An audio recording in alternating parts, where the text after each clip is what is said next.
I am a Jedi, like my father before me. Silly Jedi, silly Jedi. Remember, the Force will be with you, always. You must unlearn what you have learned. Hello, what have we here? Hello there. At last! Where have you been? Nice of you guys to drop by. Ah, good. New acquisitions. I don't know. I have a bad feeling about this. Hello, everybody, and welcome to Star Wars Car Talk. Wow, it's a new day. It's a new week. It's a new month. And a lot has happened since May the 4th, 2021. I'm Maurice from Jedi Toy Masters. Thanks for listening. If you're checking us out on YouTube or on our Instagram, the official Instagram, the official Instagram page where all of these episodes live as well at Star Wars Car Talk. That's where you can check out these episodes in video form on the IGTV of that account. But you could also check us out and interact with me over at Jedi Toy Masters, at Jedi Toy Masters on Instagram. And on YouTube as well. So if you're watching this on YouTube, if you just stumble upon this video of a guy sitting in a car and it's called Star Wars Car Talk, well, I'm glad you found this video. Please make sure to give it a little like and a little share. And check out some of our other videos here at Jedi Toy Masters. It's not just this. It's, we do some toy unboxings and toy reviews and reactions, and it's a little, we're a Star Wars family, and we always do toy hunts as well. So we always try to mix it up with our Star Wars content. More to come on our content later in the episode, but I just wanted to give all those little plugs out there. If you're listening to us on Anchor or Spotify or iTunes, please make sure to share. And I don't know how you even go about doing an iTunes review anymore, because everybody's on their phones now. It's like not many people, I think, are using the iTunes app or the music app. So, but if there's a way for you to please leave a review, that would be great, because that helps more people discover the show. So I've been MIA. This show has been MIA for almost 3 weeks. That's really shameful. I'm very sorry about that. I tried to put out an episode last week because just to kind of explain why we missed 2 weeks. So here goes. This is the explanation. So for those of you that follow us on Instagram, we've been kind of sharing over the last few months that, we were going to be moving. And well, our family, our Star Wars family, the Jedi Toy Masters, we moved. So ironically enough, we closed on a house, and the closing was on May the 4th. So that was pretty wild how it turned out. And basically the entire month of May has just been us, moving out of our previous place and packing and getting the new place ready, cleaning and painting and cleaning some more and painting some more and then cleaning again. And oh my gosh, it's been a tiring process, but a very rewarding one, because we're getting there. We're almost all settled in to the new place. There's still a bunch of stuff that needs to be done. There's always a bunch of stuff that needs to be done. For those of you that are homeowners out there, or even if you live in a home, even if you rent, I mean, you're always doing something. You're always kind of wondering, oh, maybe we should do this over here, put that over there, or whatever, change this wall color, whatever. So there's a lot still to be done. This is not home improvement talk. This is Star Wars Car Talk. But just wanted to fill you guys in on what's going on for us personally, and that's why I missed a couple of weeks, because it was just really hard to get everything set up. Now I probably could have probably could have recorded an episode or two because I'm a commuter now. So where we live now, I have to commute to work. So it's a longer commute than what I'm used to. And I didn't have a chance to basically set up this little setup that I have here with the camera and the microphone in the car. But if I had, it was poor planning on my part. If I had, I probably would have been able to crank out some episodes during this time where we were moving, because I was going back and forth filling not this car, but my other truck, with stuff and bringing it back and forth. And then, then of course we had the moving truck. But anyway, that's what's going on with us. And, but the plus side is that I'm back. And because of this longer commute that I have, I'll get to make these episodes more often, and I'll be able to make them a little longer so we can chat a little bit more. Okay? Does that sound good to you guys? All right. So the other thing that I wanted to also say is that now that we have an official Jedi Toy Masters headquarters, it's a very unfinished space that we have, but as time goes on, I'm going to be documenting the transformation of this studio space that I have in our new house, and that's going to be kind of like my office, my studio, and the Jedi Toy Master headquarters. So that's pretty exciting, and it's going to also help for me to be able to put out more content for you guys. So not just these podcasts, this podcast, but also more videos. So we'll be able to do more toy unboxings. We'll be able to do more toy reviews. We live where we just moved to. It's great because we have 2 Walmarts and 2 Targets that are very manageable as far as driving distance. So there's an Ollie's, there's a couple of GameStops. And that's pretty exciting because now we get to do more toy hunts, or at least document our little toy hunts. Not that you ever can find anything on a toy hunt, but we'll be able to go on toy hunts and document it for you guys. So more on that as well. And then also, now that I have basically a space that I can set up as a little studio, even though it's unfinished right now, but I'll be able to do more videos as far as just videos like this, but not in the car, where I can talk a little bit more in depth about, what's happening in Star Wars news, Star Wars rumors, Star Wars theories, and of course, what we're watching, which right now we're watching Bad Batch. So that's pretty cool. So all that to say is thank you for those of you that listen to this. You know who you are, and we interact on Instagram, and you're part of this toy community, Star Wars toy community, and just Star Wars community in general, especially on social media, on Instagram. It's been great, interacting with you guys. And if you listen or you watch, I thank you. And hopefully, as my camera is shaky right now, mounted to this window, to this glass, hopefully we can continue on, and I can stay consistent with these weekly episodes. So,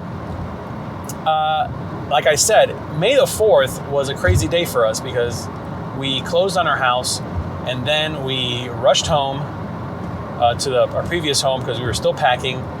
But we took a little break that evening. We ordered some pizza, sat down with the boys, and we watched the first episode of The Bad Batch. Now, I know I'm late to the game. I know there are already so many videos, video reactions, there's all episode breakdowns, Easter egg videos. I mean, there's so much stuff. There's even podcast episodes where people have talked in depth about these episodes. I'm not necessarily going to do that. There's a lot of great content out there for you to watch and check out, where you can, I watch it, I enjoy it, the breakdowns and the reviews and stuff. But I'm going to kind of give you our little journey thus far through The Bad Batch and what I think so far with The Bad Batch. So that first episode, right off the bat, though, I got to say, really blew me away. First of all, it was a pretty long episode. I think it was 70 minutes. So it's almost like an animated feature length in a way, because when you look at a lot of these the DC animated movies, Most of them are, like 80 minutes, maybe 90 minutes. They're all pretty short. But so this was like right up there. It's like 70 minutes, and it was exciting. It was super exciting. I was kind of taken aback because it just basically like jumped right back into the Clone Wars, and that's how it starts. It starts with like those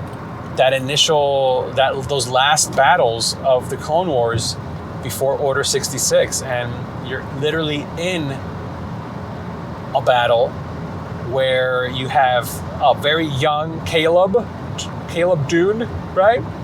Excuse me, who turns out to be Kanan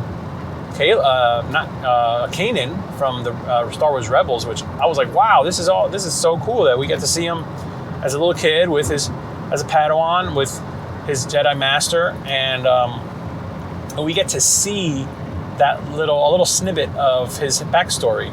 So I thought that was cool. Now, there's already been a lot of talk that his backstory was kind of changed, that it was a certain way in the comics, and this kind of changed it. But I always kind of go back to kind of like the George Lucas's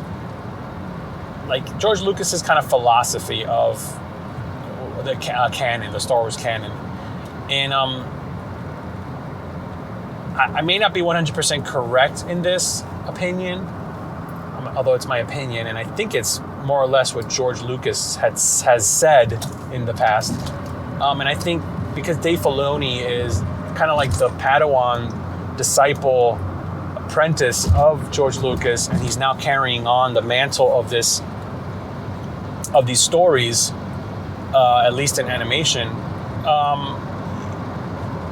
Here's the thing: it's that whatever is on screen, whatever is in a movie, is 100% canon. Whatever is in a movie is 100% canon, and then everything else, like I kind of like, it's almost like the legend starts to take over as you go down the line. So I would say like movies, films are 100% canon.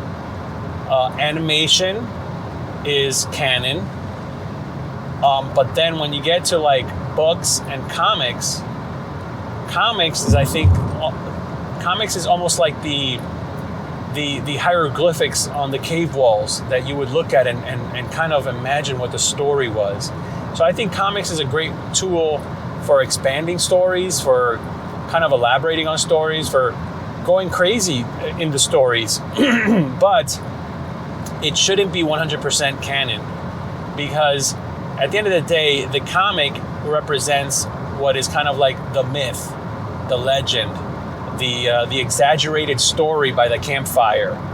So I think even though some of the comic stories seem to be, are way more exciting than what we see sometimes even in the movies, but the way I think it was laid out, and I think George Lucas's mind, is that the films are the story. Like the film is like the documentary of what actually is happening. So you're seeing it. And then by the time you get to comics, that's kind of like the guy that was maybe there, kind of there, or he knew somebody that was there, and he's just telling the story like third hand. So it's a little bit exaggerated, and he's kind of adding his own little creative, his own little things in there, and making the story a little spicier. So that's kind of how I see it. So what we saw in this first episode of The Bad Batch with Caleb, soon to be Kanan, I think that is more or less how it went down. And any comic story that existed, it's legend. I mean, it's legend. That's what it is. But I thought that was really cool.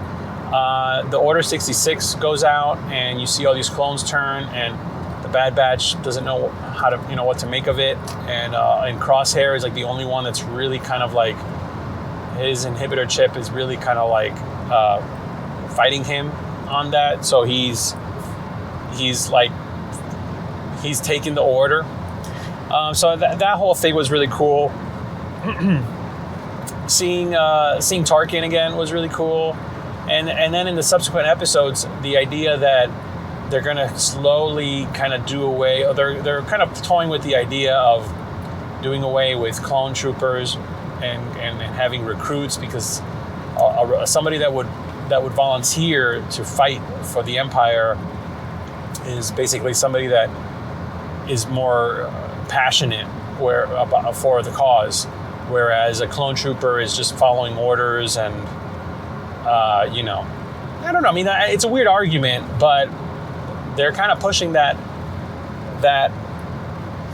idea, and I get it. Oh, excuse me. It's early in the morning, and I'm driving, so so yeah. I mean, first episode, loved it. The boys loved it. The wife loved it. Then I guess we got the subsequent episodes seemed a little bit more like filler episodes, mixed in with a little bit of story, like the whole idea that there's bounty hunters now that are after Omega, and who sent these bounty hunters, and why did the Kaminoans that let Omega go off with the Bad Batch? Is it some kind of social experiment that they're doing? Is it they want to see what would happen? Like, they're just curious. Like, what is the purpose? Are they the ones that sent out the bounty hunter, Fennec? And Fennec is one of the bounty hunters that takes the call to retrieve Omega and fails. And so what is the purpose of that? Well, we'll find out. So the last episode we saw was Rampage, where we got to see a baby or adolescent. Oh my gosh, I can't remember the name of the creature. Oh my goodness, this is horrible. This is embarrassing. Return of the Jedi, not the Sarlacc pit. It's a Rancor. My goodness, Rancor. And there's a lot of speculation whether this is the same Rancor from Return of the Jedi or not. I mean, you can make both arguments. It could be, or it could be that they just like pit bulls. They just raise Rancors, and whatever. Maybe there's been a couple that have died over the years because of the abuse that they put them through. Poor Rancors. It's not their fault that they look so mean and menacing. They're probably so cuddly when they're not drooling all over you. Although maybe that Rancor in Return of the Jedi was drooling because they didn't feed him right. He was malnutritioned. But that's a tale for another day. So the episodes right now, I think Bad Batch right now, it's exciting, and it's interesting where the story is going, because the last two episodes we did not see Crosshair anymore. So I'm assuming like this upcoming episode is you probably, by the time this comes out, you probably would have seen it already. Will we see Rex? Will we see more of Crosshair's story developing? Like, what's going on with Tarkin? What's going on with this Admiral Rampart, or whatever his name is?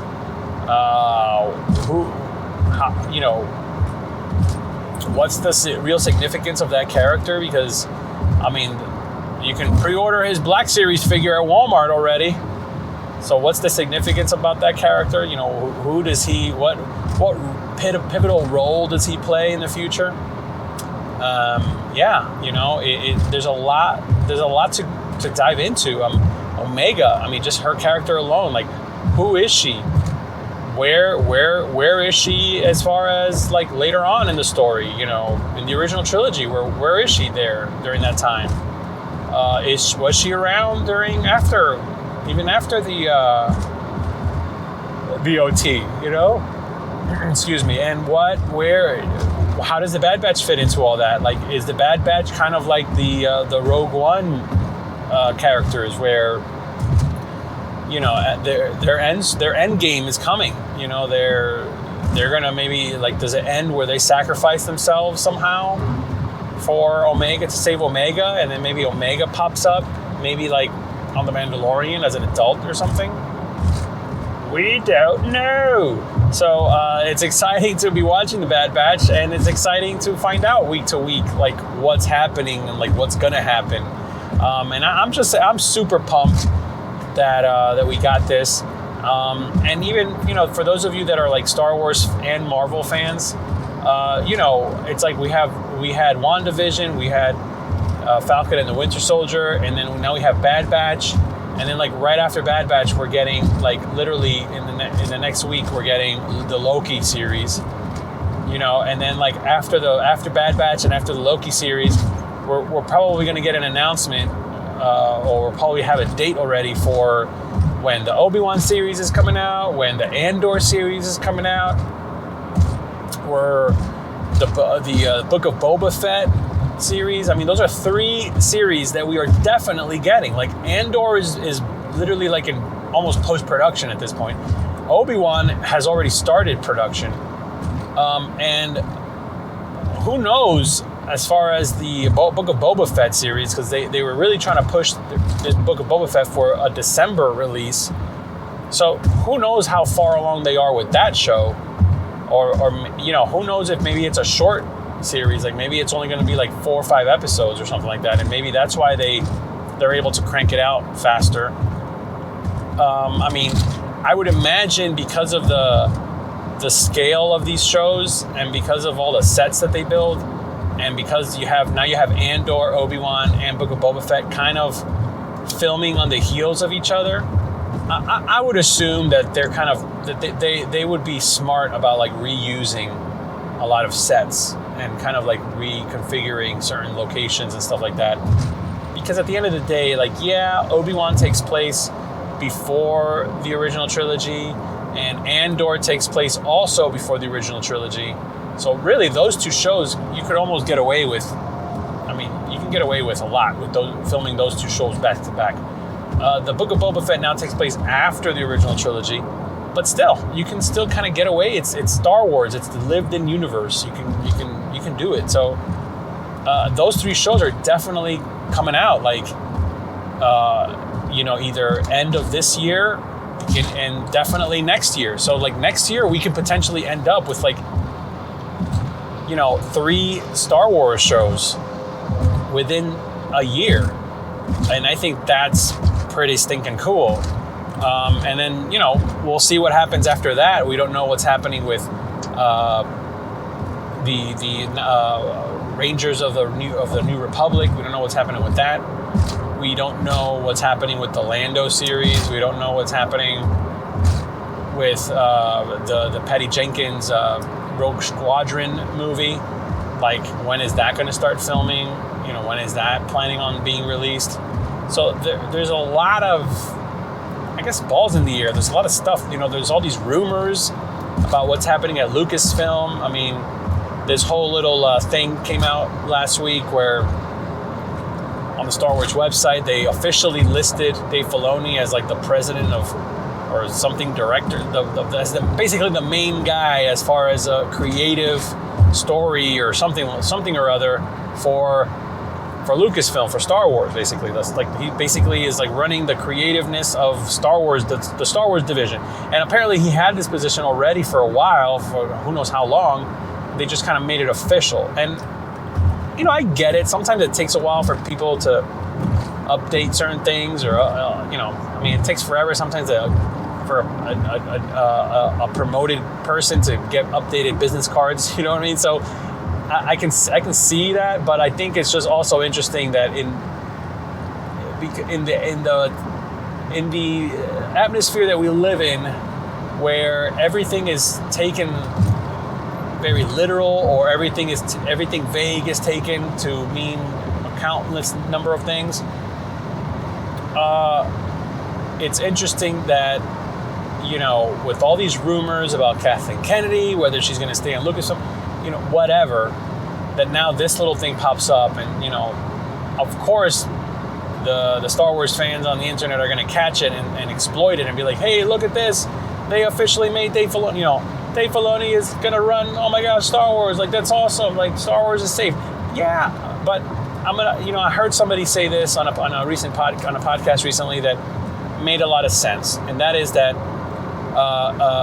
Kathleen Kennedy, love her or hate her, her job really isn't Star Wars. Her job is to be the president of Lucasfilm, and Lucasfilm does a lot more than just Star Wars. Star Wars is the thing that we hear about the most because it's the thing that we love the most. But, you know, there's other things that she's running aside from Star Wars. So the idea that Dave Filoni is like the creative lead on Star Wars basically just means that he has to run things by her anyway because she's the president, you know, so of the company. I feel like not much has really changed. However, the people that are over her, basically Disney, they can basically turn around and say, well, we like this, so we're gonna go with this, and she has to just, you know, deal with it, you know, put up or shut up, you know, kind of thing. So whether you want to accuse or blame her for like the state of Star Wars because you don't like the High Republic or you didn't like the sequel trilogy or whatever, at the end of the day, it's not just one person's decision, is what I'm trying to say. You know, it's not just one person's decision. It was when it was George Lucas running things there, because he was the final say, and even he had, you know, he was limited by basically the limitations of technology and the limitations of the people around him. So, and even the limitations of like budgets, you know, like, I mean, that's why, you know, you have a producer who controls the budget and basically said, no, well, we can't do that. We don't have enough money for that. And then you have to try something else or whatever. And those were the constraints that George Lucas had. But as far as like, this is the story I want to tell, and I don't care nobody's going to tell me that this is not the story I'm going to tell. Yeah, George Lucas had 100% control over that. That was the whole point of Star Wars. The whole point of Star Wars was he made this movie, and after the first one, after Star Wars, and he wanted to make the sequels, he wanted complete control over them. He didn't want a studio telling him, well, you got to do this and you got to do that, and we don't like this and we don't like that. Like, no, this is the movie that I'm going to make. And that's a good thing and a bad thing, because because he said it himself when he made The Phantom Menace, and there's that famous scene in the documentary where they're all watching it for the first time in the screening room or whatever, and he just turns in and says, he's like, I think I went too far. Like, I think I went too far. Yeah, like he basically just like, you know, it was just a creative diarrhea, and he made The Phantom Menace. He just put everything that he could think of in there, and maybe it was too much. Maybe if he had made the story a little more simple, it would have had more of the same magic as the original trilogy and as the original Star Wars. The reason the original Star Wars is so special and it seems such a simple story but yet so powerful is because it had to be simple, because he was limited by the technology around him. He was limited by the budget. He was limited by what he can do. So he had to work around it, and he's admitted that. So now if you take away those limitations, you know, sometimes limitations breed creativity, you know. So yeah, there's not just one person running the show now, is what I'm trying to say, in Star Wars, in everything Star Wars. There's a lot of people that have a say. So if something happens or something is put out that you don't like, chances are there was more than one person that liked it, and that's why it's out there. You know, and it sucks. It's not great. It's not a great thing, because it's like, man, like, how did a group of creative people think that a character called Geode, that's a rock in this High Republic book, would be a good idea? Like, how did you not think that this was going to get a little bit of backlash, or that people are going to go, what? And scratch their heads? Or that you would name a ship the Vessel in Star Wars? I mean, you know, and like, I mean, I get it. The Millennium Falcon is referred to as the Falcon a lot. But the Falcon the ship doesn't look like a falcon, so calling it the Falcon is kind of like ironic in a way. But to call a ship the vessel, and it's a vessel that you fly through space in, it's, you know, there's a little bit of almost, you're going to get accused of creative bankruptcy is basically what I'm saying. So anyway, not to go on that tangent, but that's what happens when you get to make longer episodes like I am right now. We're in uncharted territory, guys. Most of these podcast episodes are like 25 minutes max. We're at the 30-minute mark just about, unless I cut some stuff out. I'm not sure.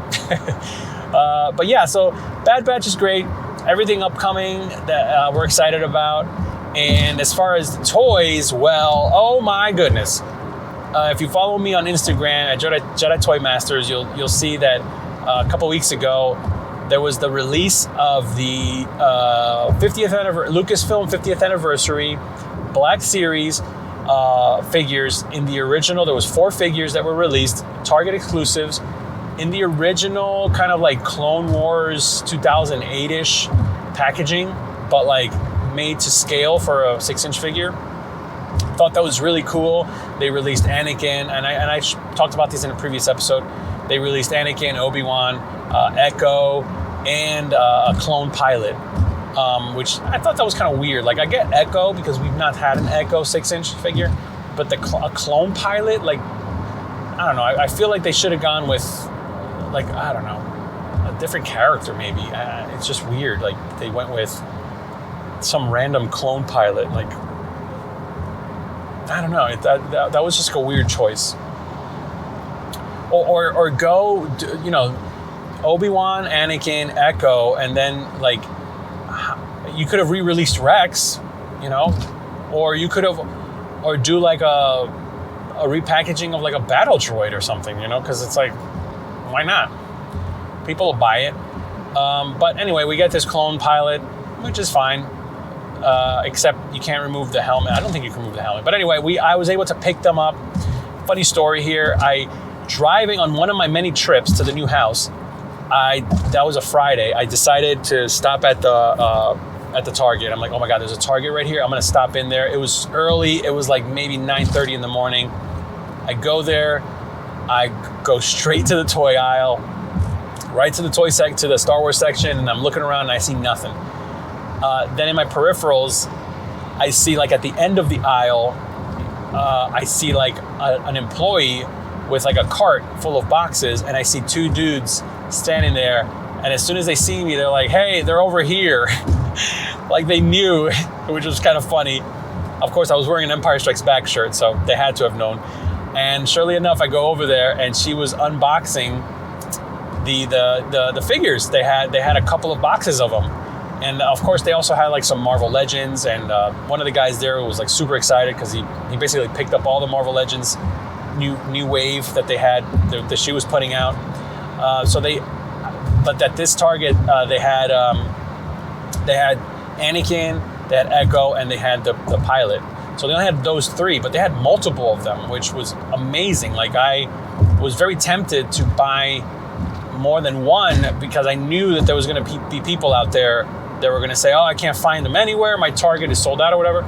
So I was definitely going to pick one up, especially because I know a couple of guys that probably would have been out hunting for those that day. But I didn't, because at the same time, I was just like conflicted, because I'm like, you know what? Like, unless I know for sure that somebody is like, hey, if you see an extra one, pick one up for me. I just felt like, you know what, though?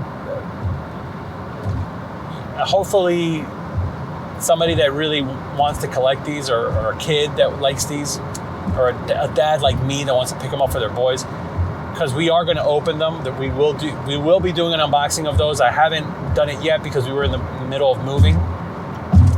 You know, I'll leave them on there so that somebody else can see them. And they had a lot, so I was like, well, that's good. At least they have a lot they're going to put on the pegs. Who knows if they were still there by the end of the day? I haven't been to that Target since. But anyway, I started chatting with those 2 guys, and it was pretty cool. We started talking about toy hunting and toy shops and toy shows. And one of the guys kind of recommended 2 toy shops not that far from me that I should go check out. So that was really cool. But it was kind of funny that these 2 grown guys are there early in the morning waiting for figures, which I guess is the norm nowadays, especially at Target. But one of the guys seemed like he was very much a collector, and he was just getting these for his collection. The other guy was definitely a dad who is also a fan like me, so it was kind of cool that he got to pick them up, and I'm sure he's going to open them up with his kids. So I haven't opened mine up yet. I'm just waiting so that we can be a little bit more settled in, and then we're going to do an unboxing. But I left that Target and then continued my way, and then then there was another Target on the way. So that's a good thing about where we're moving, is that there's multiple Targets, multiple Walmarts, which I'm really excited about that. Of course, I just bought a house, so now I'm broke. So I don't know what I'm going to be able to buy when I go on these hunts. But so anyway, I hit up the second Target, and surely enough, there was only one figure on the peg. It was a little bent, and that was fine. And it was the Obi-Wan. So I was able to grab that entire set, all 4 figures, in one little trip, hitting up 2 Targets on their way.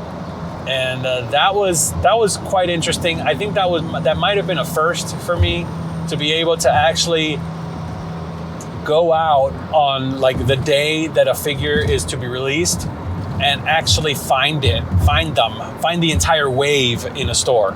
Like, I think that's never happened to me before.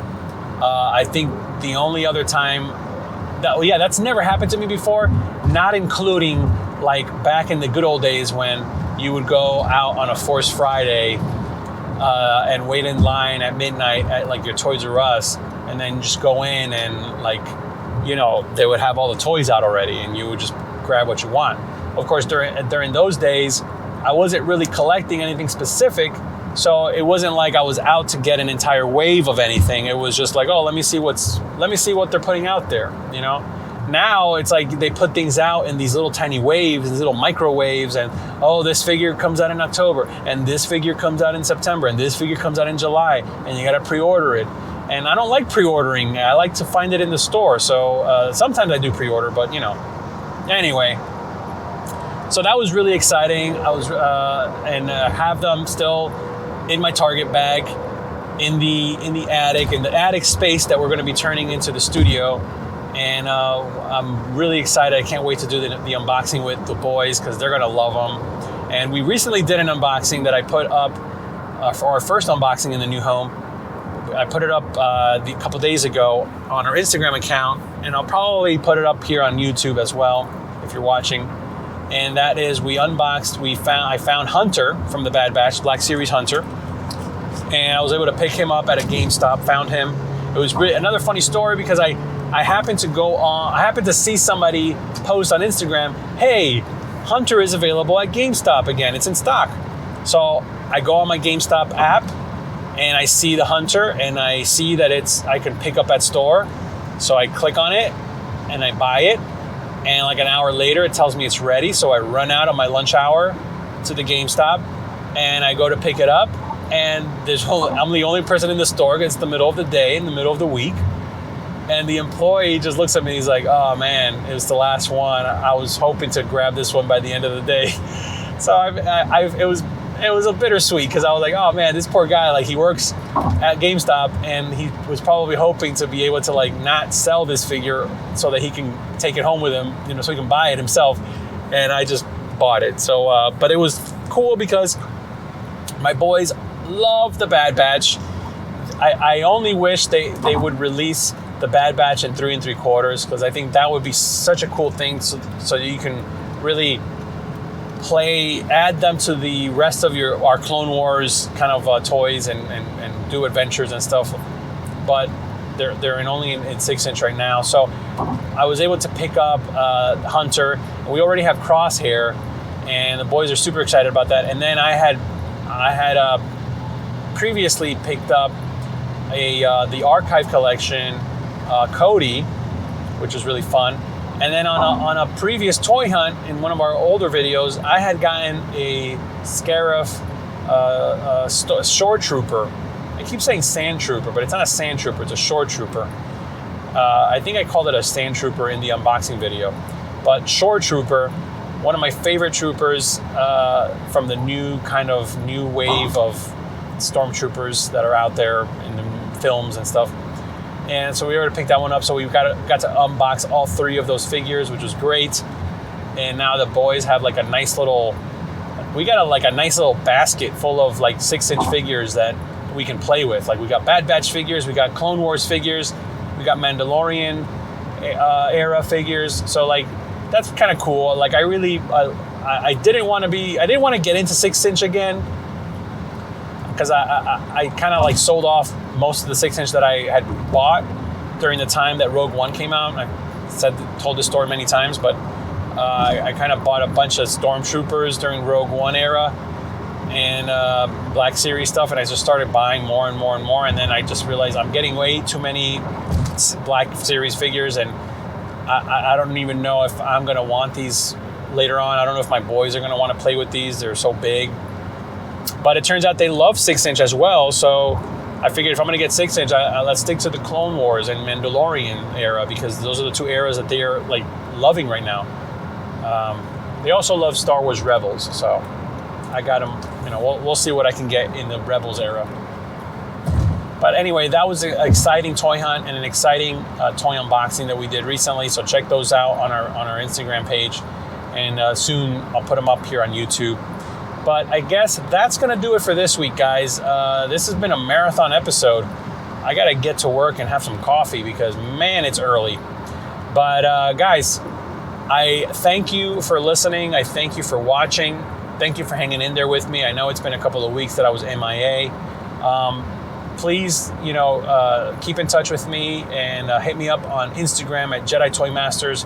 I'm on there almost every day, and interacting with the community, and you guys are awesome, and it's always fun to interact and watch other people's live streams on there as well. I want to try to get to do more live streams also, and so yeah, guys, thanks again for watching. Thanks for listening. Leave us a review. Let me know in the comments below what's been your favorite thing about the Bad Batch so far.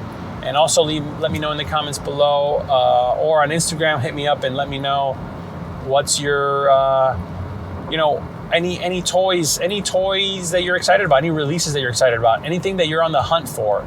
Because you know what? It's nice to know what other people are on the hunt for. And especially like if you see something and you see something, you can either pick it up and say, hey, here, just pay for the shipping and it's yours, at cost or whatever.